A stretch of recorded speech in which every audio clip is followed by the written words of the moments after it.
Shalom y bienvenidos a Vía Haftaj Israel, una frase hebrea que significa amarás a Israel. Esperamos que se queden con nosotros, ya que nuestro maestro, el Dr. Baruch, nos compartirá una enseñanza expositiva de la Biblia.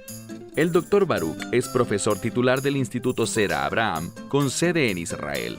Aunque todos los cursos en el instituto se imparten en hebreo, el Dr. Baruch se complace en compartir esta enseñanza en inglés con doblaje al español. Para más información, visítenos en amarasaisrael.org o descargue nuestra aplicación móvil Mi Estudio Bíblico. Aquí está Baruch y la lección de hoy. Puede que yo no sepa tu nombre, dónde vives, ni nada en absoluto sobre ti, pero hay algo que sé con total certeza en cuanto a quién eres. Y eso es que eres alguien que cree en Dios. ¿Cómo puedo afirmar eso? Porque todo ser humano cree en Dios. Ahora, puede que lo quieran negar, pero cuando alguien dice, yo no creo que exista un Dios, yo soy ateo, creo que todo esto de Dios es una tontería. Bueno, en realidad, lo que están diciendo va en contra de lo que realmente creen interiormente. Debemos entender algo. En la actualidad, existe una tendencia a creer que la fe más simple, por ejemplo, lo que le enseñamos a los niños acerca de Dios, que eso es inmaduro, y que cuando alguien crece y comienza a educarse en el mundo, cuando empieza a escuchar a la ciencia y cosas parecidas, se apartarán de la fe en Dios. Esa es una gran mentira. Nadie deja de creer en Dios por causa de la ciencia o porque se haya vuelto más inteligente, ni nada por el estilo. Las personas se pueden rebelar contra Dios, pero eso no significa que no crean en Dios. ¿Y cómo puedo hacer tal afirmación? Bueno, toma tu Biblia y ve conmigo al Salmo número 14. Libro de los Salmos, en el Salmo 14. Siguiendo con la idea, puedo ofrecerles incluso evidencia científica al respecto. He compartido antes que hace muchos años, en los Estados Unidos, una universidad con sede en California realizó una investigación. Todos sabemos lo que es un detector de mentiras. Conectas a una persona a esta máquina y monitorean las reacciones internas de la persona, el estrés y cosas por el estilo. Y con mucha precisión pueden discernir si alguien está diciendo la verdad o si está mintiendo. Y en este ejemplo, tomaron un grupo de 1,000 individuos que tenían todos algo en común. Todos afirmaban ser ateos. Decían que no creían en Dios, que eso era un cuento de hadas, una fantasía, y rechazaban cualquier idea que afirmara la existencia literal de un Dios. Y por supuesto, la pregunta central que se les hizo, cuando estaban conectados al detector de mentiras, fue, ¿cree usted en Dios? Y alrededor del 98% de las personas, cuando dijeron que no, porque todos eran ateos, así que su respuesta fue no, yo no creo en Dios. 98% falló la prueba, lo que significa que aunque afirmaban no creer en Dios, interiormente sí creían. Cuando decían que negaban la existencia de Dios, estaban mintiendo. Ahora, uno no necesita usar un detector de mentiras. Simplemente podemos acudir a las Escrituras. Y como dije, hoy vamos a estudiar el Salmo 14, el cual es un salmo escrito por David. Dice en la primera parte del verso 1, la Matseach ley David, al director principal del coro de David. O sea que David escribió este salmo. Leamos. Amar Naval Belibó. Bien, la palabra Naval es traducida por la mayoría de las Biblias como necio, pero debemos entender a qué se refiere. Es un necio no porque le falte inteligencia, sino que es alguien necio, porque aunque sabe algo, no responde a esa información. Un ejemplo clásico es que la casa de alguien está en llamas. Así que un vecino entra y le dice al dueño de la casa: «Tu casa está en llamas. Todo se va a consumir en cuestión de minutos». Él tiene esa información, pero no se mueve. No reacciona ante el hecho de que su casa se está quemando, por lo que finalmente muere. Ese es un Nabal. Tiene la información, pero la rechaza. La niega. Se rebela en su contra. No responde a lo que sabe que es la verdad. Y la pregunta que debemos hacernos es: ¿por qué pasa esto? Y esto es lo que David abordará. Leemos. El necio ha dicho en su corazón: no hay Dios. Él busca convencerse a sí mismo por medio de la repetición de esa afirmación. Quiere pensar así. ¿Por qué? ¿Por qué es tan importante para él pensar que no hay Dios? Bueno, la siguiente parte del verso nos lo responde. Noten la siguiente frase. Ishhitu, ¿qué significa? Es una palabra para corrupción. En este contexto nos habla de una vida corrompida. Y si sigues leyendo, no solo es que se hayan corrompido y que ellos hagan cosas abominables, sino que noten lo que dice aquí.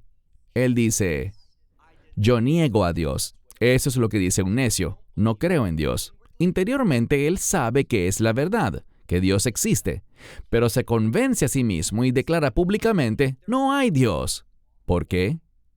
Porque quiere llevar un estilo de vida corrupto, un estilo de vida abominable.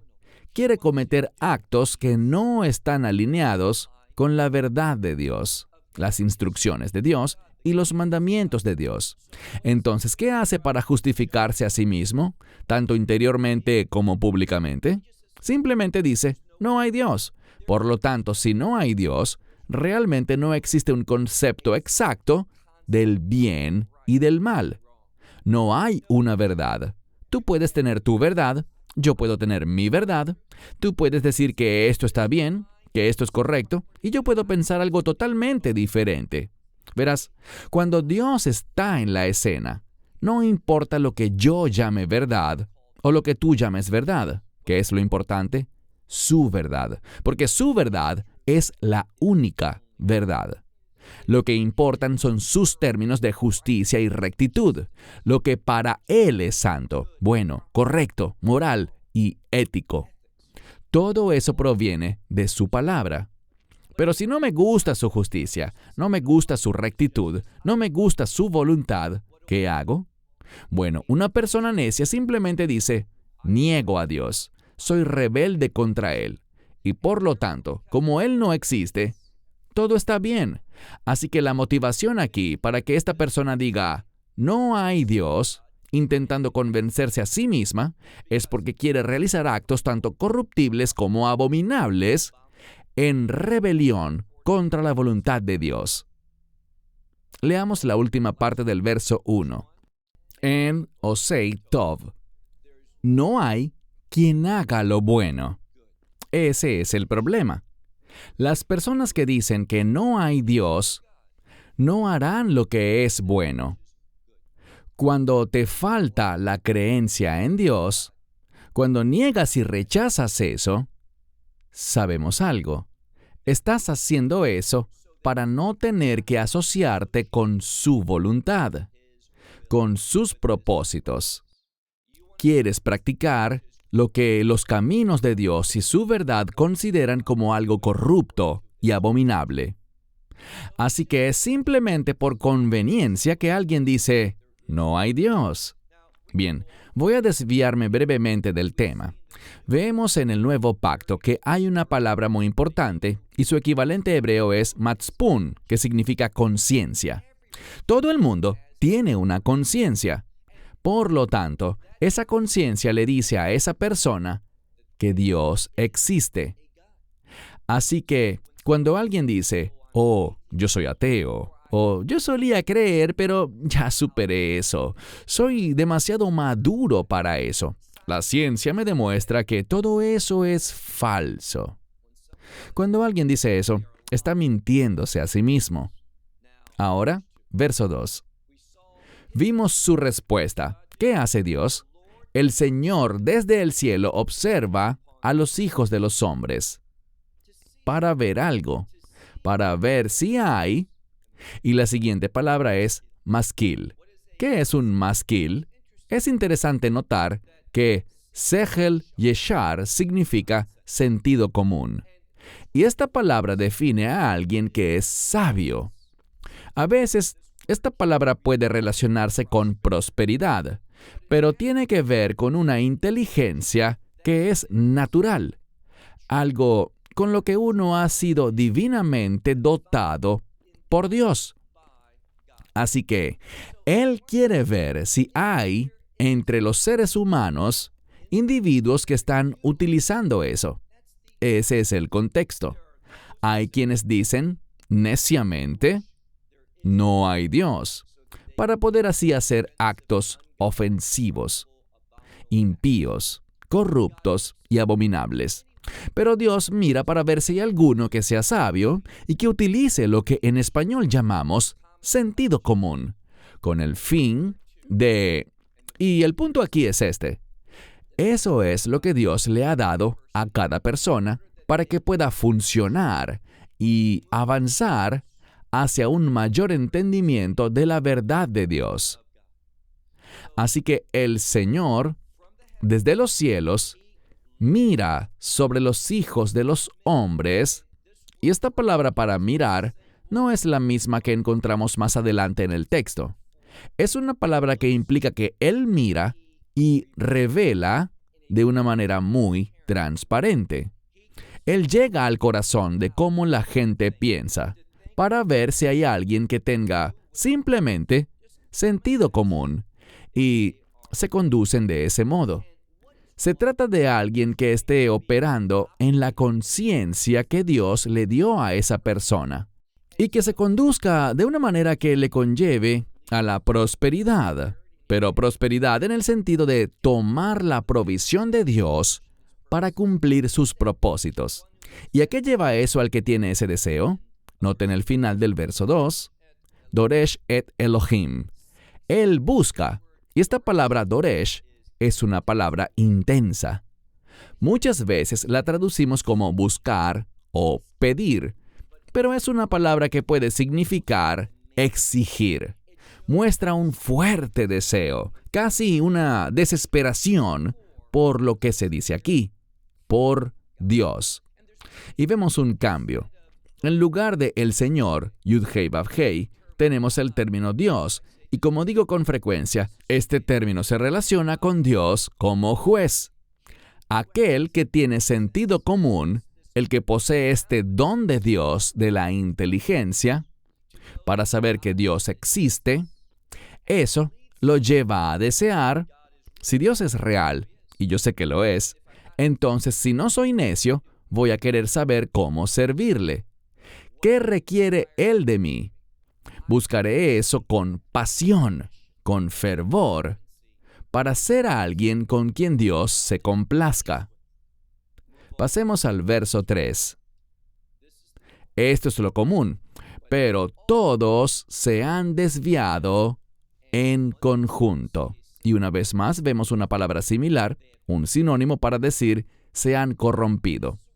Esta es una palabra que habla de decadencia, pero más bien de una decadencia moral.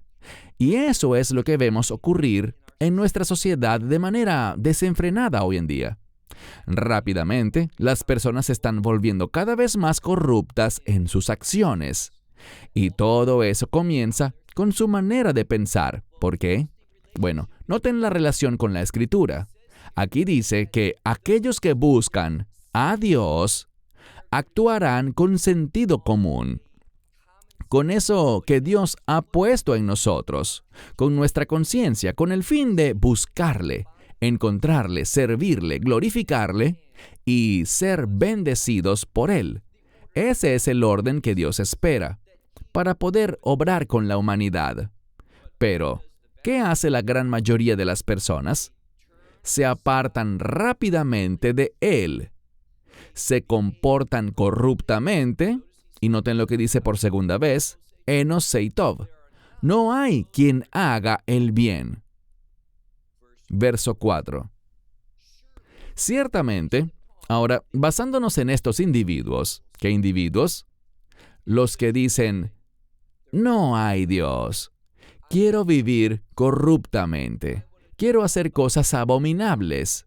Quiero apartarme de Dios. Quiero seguir los deseos de mi propia voluntad.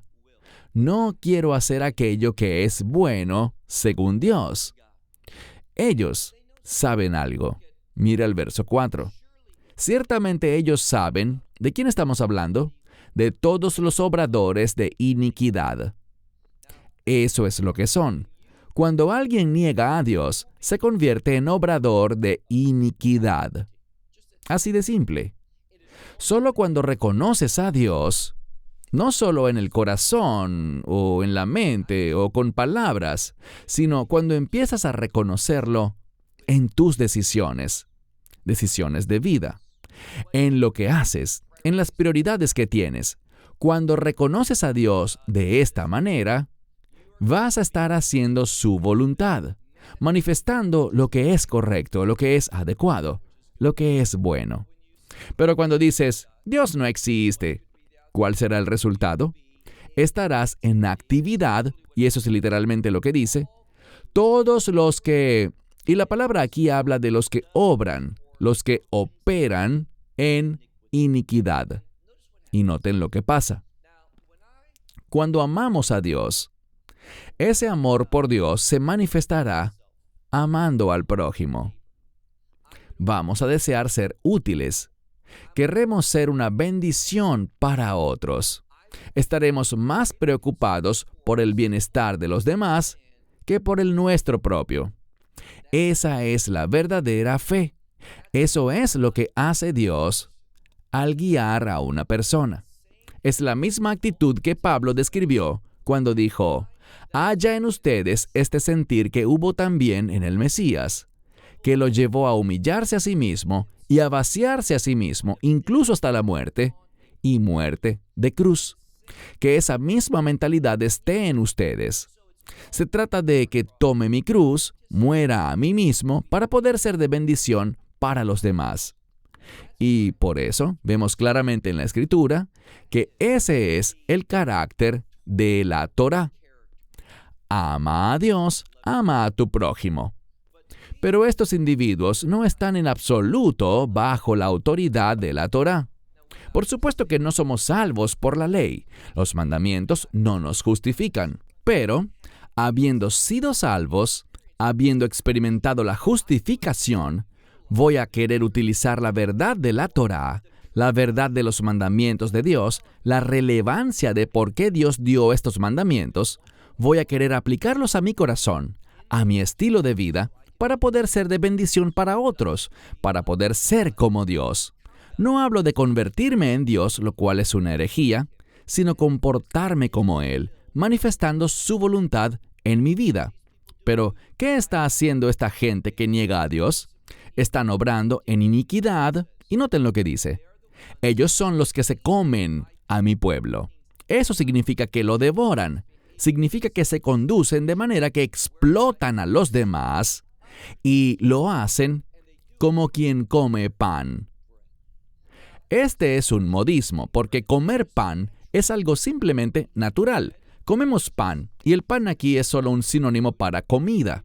La gente come 2 o 3 veces al día, y lo que esto nos dice es que así como resulta común y natural para una persona sentarse a comer, asimismo los impíos explotan, se aprovechan y causan daño a otras personas. ¿Y a quién dañan? A mi pueblo. Dios se lo toma personal.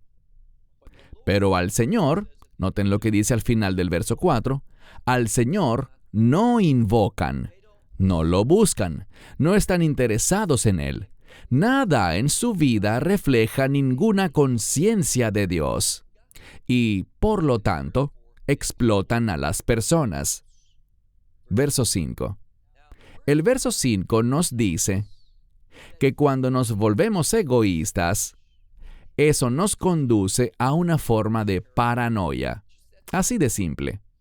Cuando me consumo en mí mismo, voy a pensar que otros están comportándose de la misma manera.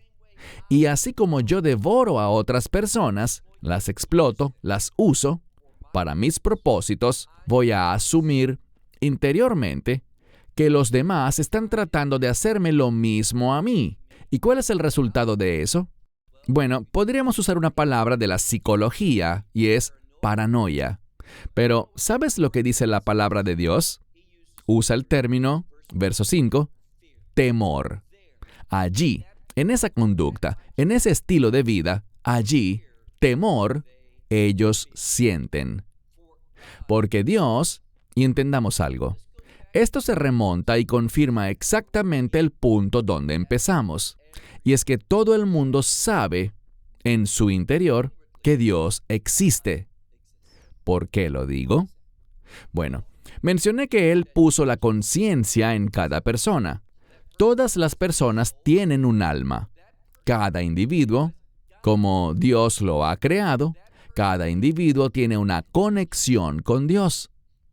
Todos saben que Dios existe. Y sabes que Dios es un Dios santo y justo.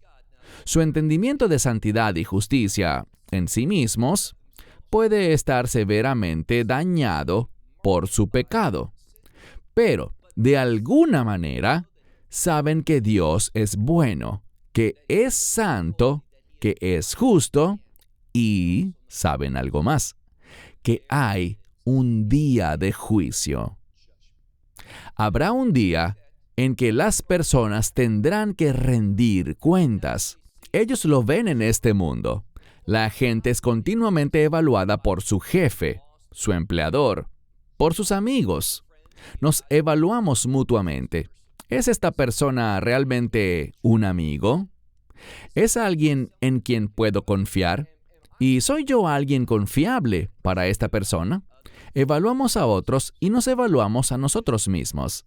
Eso es natural porque entendemos que existe un concepto de juicio. Juicio en el sentido de evaluación y discernimiento. Pero con base en esa evaluación y ese discernimiento, habrá un resultado. Otra forma en que podemos pensar en esto es como el día de pago. Hay un día en que las cosas serán puestas en orden. Y, por lo tanto, mira con cuidado esto. Dice que Dios, y una vez más se usa Dios en este contexto para enfatizar su rol como juez. Porque Dios está en la generación de los justos. Bien, ¿qué es la generación de los justos? Bueno, es un modismo para referirse a la generación que Dios juzga. Todo este pasaje aquí nos hace recordar que viene un día de juicio. Y eso causa que los individuos que dicen, Dios no existe, no voy a vivir para Él, no creo en Él, no buscaré su verdad, no seguiré sus estándares, que ellos sientan temor en su interior, que tengan lo que podríamos llamar una paranoia espiritual. Desconocen la paz y el contentamiento. Cuando te vuelves egoísta, eso te roba el gozo. Y ellos tienen miedo, porque Dios está con la generación de los justos. Verso 6. El consejo. Ahora, debemos entender esta palabra consejo como una instrucción. Podemos observar que en muchas Biblias, la siguiente palabra es la palabra hebrea ani, con ain y no con aleph. ¿Cuál es la diferencia?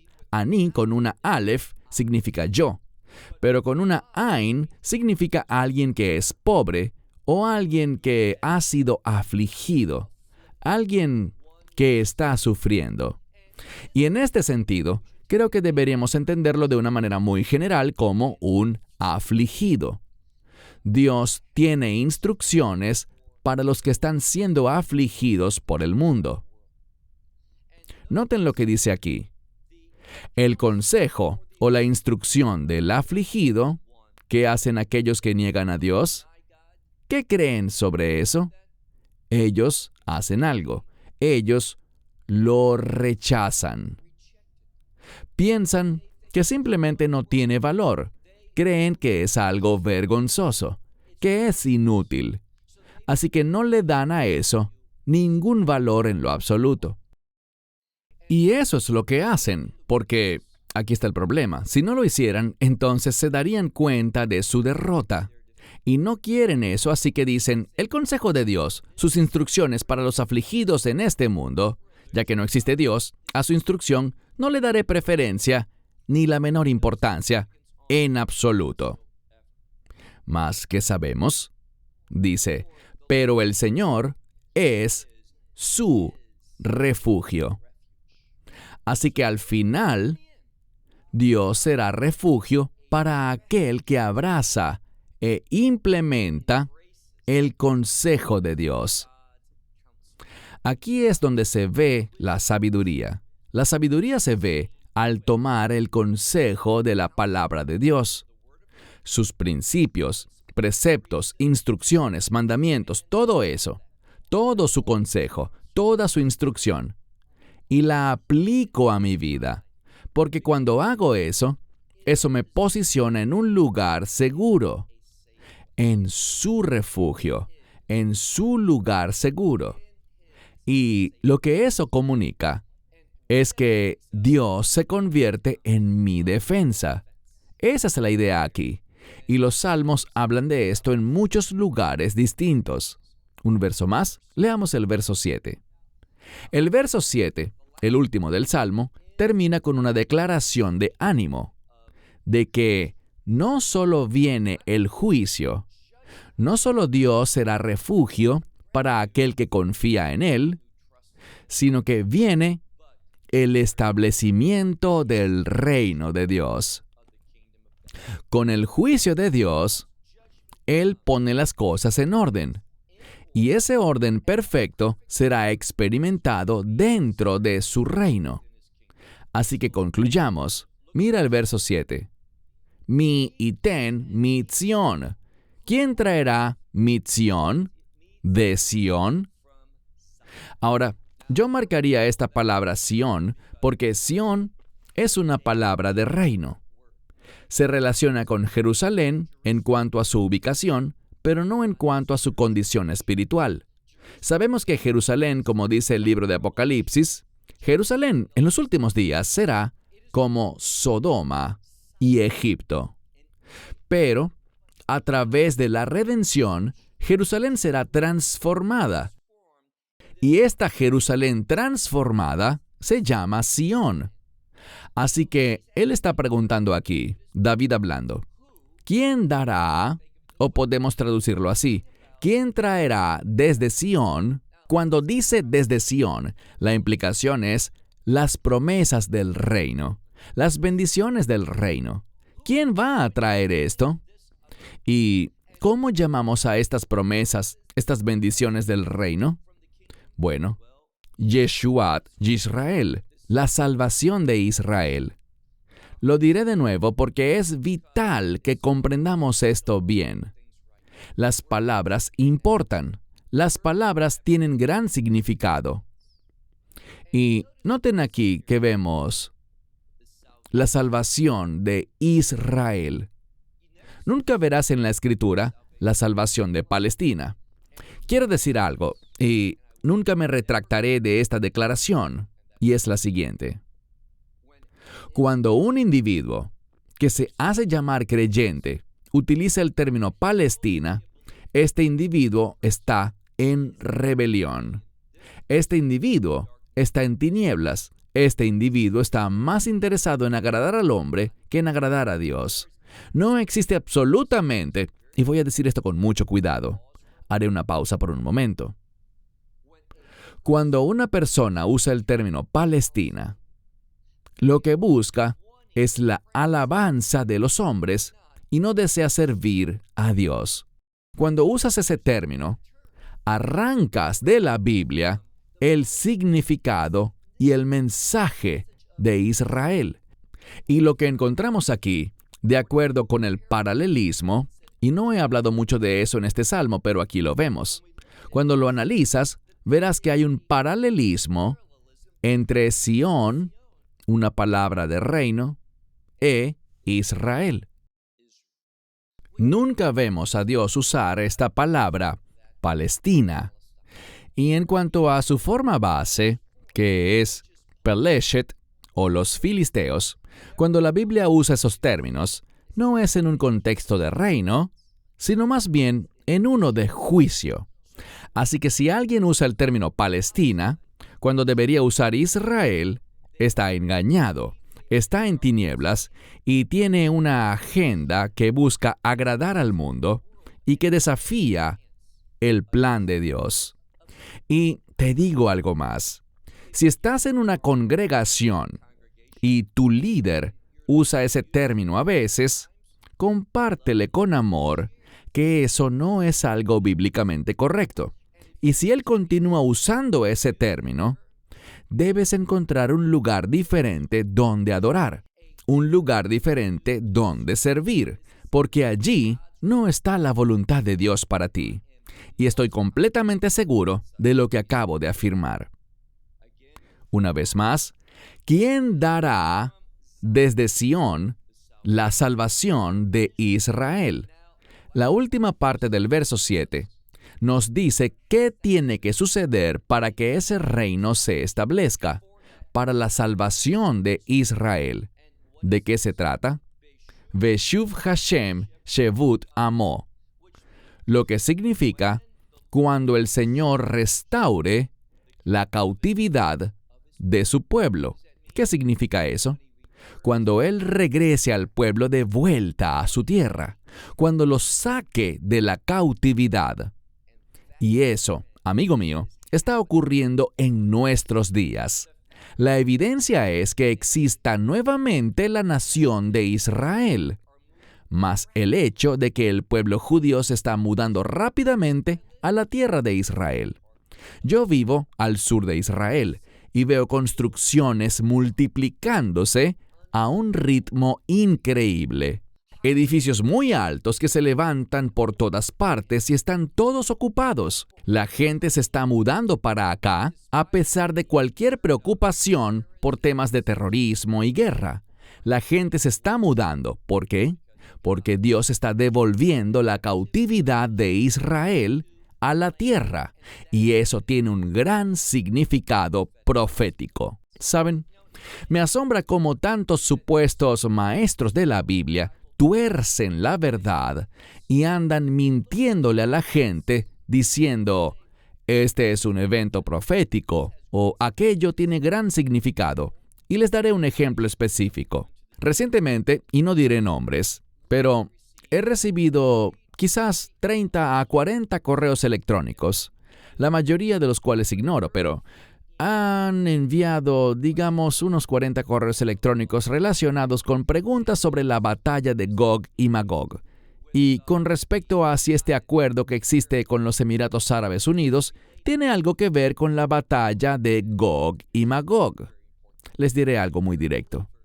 Si eres un creyente, no estarás en este mundo, en este planeta, no vivirás aquí en el planeta Tierra cuando se desarrolle la batalla de Gog y Magog. Está bien estudiarla y entenderla, pero no será algo que tenga relevancia personal, es decir, nosotros no experimentaremos esa batalla. ¿Sabes qué sí tiene gran importancia profética? 3 cosas. 1. El aumento de la persecución contra los cristianos. Eso es profético. Aquellos que están sufriendo por el nombre de Yeshua, Jesus, Jesús, como lo quieras llamar, muchos están sufriendo por su fe en Él. Eso es importante. Otra cosa que es muy significativa tiene que ver con el regreso del pueblo judío a su tierra. Altamente significativo. Una de las profecías más importantes que se están cumpliendo en nuestros días. Y lo tercero que también tiene gran importancia es cómo Irán está estableciendo una coalición de naciones. cómo está creciendo en influencia, cómo otras naciones en el Medio Oriente están preocupadas y cómo, cuando uno mira a Irán y sus acciones, es algo perverso. Irán es una nación perversa. Ellos apoyan actividades perversas, están en contra de las cosas de Dios. Y estoy hablando del gobierno, más no del pueblo iraní. Pero aquí está el punto. Ves claramente la maldad en la agenda política y en las acciones de Irán. Pero tienes muchos estados europeos que quieren tener buenas relaciones con ellos, quieren apoyarles, hacer negocios con ellos, no quieren imponerles sanciones, quieren darles la capacidad de tener un programa nuclear. Estas cosas son políticamente significativas y a la vez tienen grandes implicaciones proféticas. Así que vemos aquí que cuando el Señor devuelva la cautividad de su pueblo, deberíamos, si eres sensible al Espíritu de Dios y a la verdad profética, deberías estar haciendo algo, porque el pueblo judío está regresando a la tierra y habitando en los lugares que, como dice Isaías 54, estas ciudades antiguas están siendo restauradas, restablecidas. Noten cómo termina el Salmo. Yagel Yaakov, Yismach Yisrael. Espero que noten que Jacob e Israel son paralelos, de la misma manera que regocijarse y alegrarse lo son. En la última parte del verso, Jacob se regocijará e Israel se alegrará. ¿Cuándo? Cuando el pueblo judío esté de vuelta en su tierra. Y todo esto, todo lo que hemos estudiado, debería llevarnos a decir, sí, Dios existe. Y no solo saberlo interiormente, sino demostrarlo exteriormente. Porque todos lo saben interiormente. El problema es que cada vez menos personas están demostrando esa creencia y ese conocimiento de Dios en sus acciones. Debemos ser personas que digan, basta, voy a ser valiente en mi fe, voy a tomar una posición y no me preocuparé por las consecuencias. Concluiré la lección de hoy diciendo una cosa más.